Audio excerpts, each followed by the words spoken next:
Hello everyone, this is second video for endocrine system. During last hour, we were discussing about brief introduction, regulation and control of endocrine system. Today, we will start with classification of hormones. There are basically two types of hormones are there: lipid soluble and water soluble.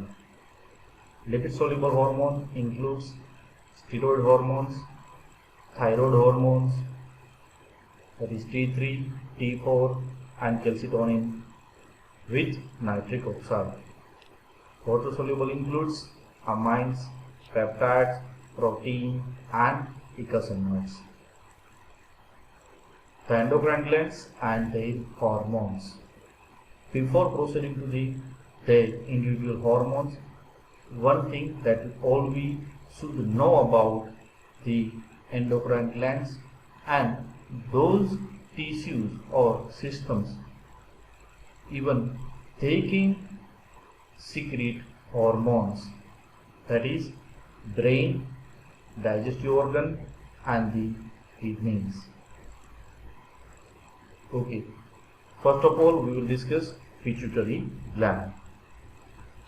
We used to call it as a master gland because as a being a gland, it releases many secretions, I think more than 10. Other than secretions, they may have a regulatory role too. It means that it has secretions as well as control on other hormones which should be released from the individual glands. Pituitary gland is located at the base of the brain. It is roughly pea-sized, weighing approximately half a gram.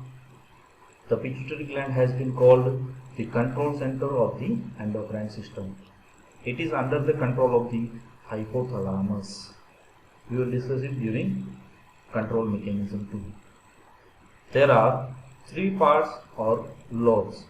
First, posterior, second, intermediate and third, that is anterior. The intermediate lobe is thinner than the other two and is still being investigated. We do not have much information about intermediate lobe, so we will discuss posterior and anterior pituitary gland and their secretions. Okay, control mechanism. As we know that hypothalamus is the higher center which regulates and governs the activity of pituitary gland. It shines releasing hormones and inhibiting hormones. We can call it as a releasing factors as well as inhibiting factors too. Here we can say that hypothalamus have a direct control on both the lobes of pituitary gland, that is anterior as well as in posterior.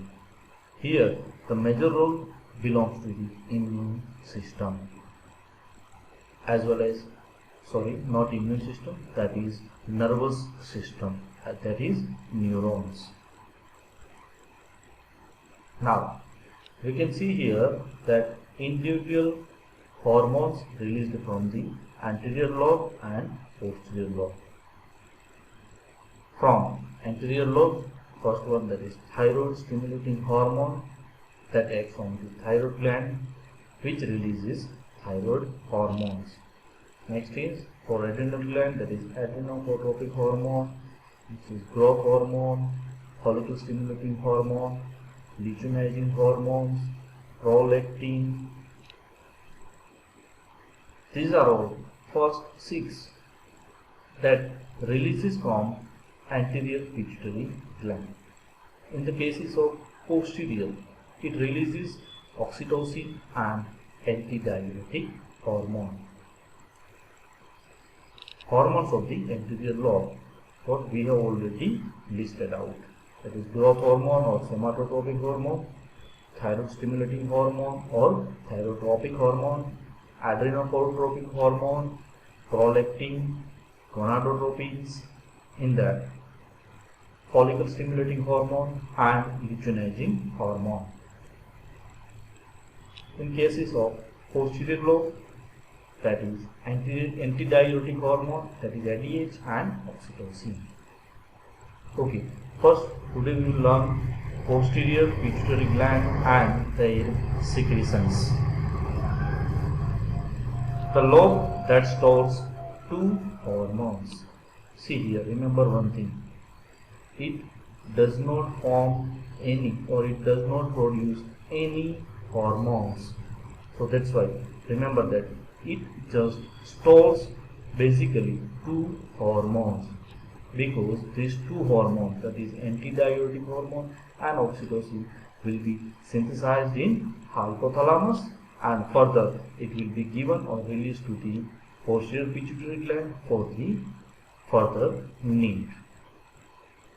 The hormones are produced in the hypothalamus. Their release is also controlled by the hypothalamus, which sends the necessary nerve messages to the posterior pituitary gland.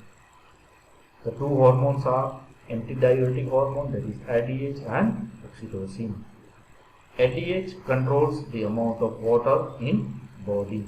So antidiuretic hormone has major role in regulating the amount of water. How exactly it will do? It acts, or by acting on the kidneys, it regulates the amount of water they can be excreted or retained. Antidiuretic hormone prevents water from being excreted, so it minimizes the amount of water that is excreted with the help of kidneys. The hypothalamus is stimulated to send a message, that is release antidiuretic hormone to the pituitary if blood volume decreases. In cases of blood volume increases, it refers to the inhibitory hormone or inhibiting factors. So there will be again inhibition of antidiuretic hormone, so that the amount of water that can be excreted out from the body and the amount of blood that can be maintained. This could happen after severe bleeding, or even if we lose a lot of fluid due to diarrhea or vomiting. See, antidiuretic hormone, or we can call it as a vasopressin too. That vasopressin is basically polypeptide hormone. While coming to the blood vessels, generally it causes constriction of blood vessels, giving rise to the increase in blood pressure, and it even works on the retention of sodium, and thus by looking on the sodium it reduces the amount of urine.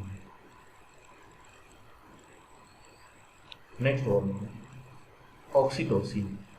It causes the contraction of the uterus, which are necessary for childbirth. It is also responsible for the release of breast milk. It used to act on mammary glands which are present inside breast.